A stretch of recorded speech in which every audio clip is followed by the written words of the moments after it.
There's a hidden factor your body uses to track how well you're coping, and it plays a huge role in whether you stay healthy or get enough. Today I'm bringing out 5 specific ways stress hormones, specifically cortisol, physically weaken the tissue to increase your risk of injury. We'll start with your tendons. Every handed exercise creates microscopic damage. This is a healthy part of the process, provided your body can repair the damage before the next session. This repair is driven by anabolic signals, mainly growth hormones and IGF. Think of this as your body's repair signal. However, when you are under chronic stress, cortisol suppresses this. This creates a repair deficit. You are still breaking down the tissue through exercise, and you've lost the hormonal green light to build it back up. Over a few weeks, that tiny gap between damage and repair accumulates into an injury. It didn't come from one bad move, it came from a sustained inability to heal. The second mechanism is neurological. To protect your joints, your brain needs to know exactly where your body is in space at every millisecond. This is called proprioception. Chronic cortisol elevation actually dulls the sensitivity of the sensors in your muscles and slows down your central nervous system. Some people call this as a neuromuscular lag. In a high stress state, your protective reflexes are slightly lower. When you take an awkward step or lift a heavy weight, your stabilizing muscle don't fire with the usual precision.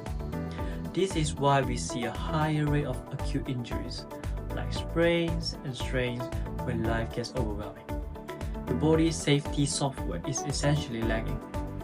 Third, changes in tissue chemistry. We often hear the stress causes inflammation, but let's look at what that actually does to your joints. Chronic stress leads to a rise in pro-inflammatory markers like TNF-alpha and IL-6. These chemicals directly interfere with the structural integrity of your connective tissues. They alter how the collagen fiber links together, making the tissue measurably less robust. Under the microscope, a stressed tendon is more brittle. It cannot absorb the same amount of force as a healthy tendon. This means the breaking point of ligaments and tendons actually drops during stressful weeks.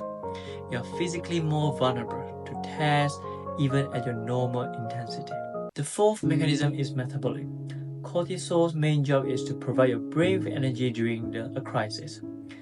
If it cannot find enough sugar in the blood, it will trigger a cycle called gluconeogenesis. Essentially, cortisol begins to break down your muscle protein to convert it into glucose for fuel. So if you're over 40, maintaining muscle mass is already a priority. If you are training hard while under heavy stress, you may actually be losing the quality of your muscle tissue. Since muscles act as a shock absorbers for your joints, so any loss in muscle integrity means more stress is transferred directly to your bones and cartilage, and your joint pay the price. The final factor is how cortisol interacts with sleep. Cortisol and sleep have an inverse relationship. For you to recover, cortisol needs to drop significantly at night. Stress prevents this drop, leading to fragmented sleep. This is the multiplier because sleep is when almost all of the tissue repair happens. Without deep sleep, you cannot produce the growth hormone needed to fix the tendons or clear inflammation. If you are stressed and sleeping poorly, your injury risk isn't just slightly high, it is compounding every single day. So the takeaway here is that your capacity for training or work is not fixed. It fluctuates based on your biology, based on the stress. And in a high stress period, your body is in a breakout state rather than a build-up state. The most professional things you can do for your longevity is to recognize this. During these times, I advise patients to prioritize sleeps and perhaps reduce the training intensity by 20 to 30%. By respecting your biology, your stress, you stay in the game for the long haul. Thank you.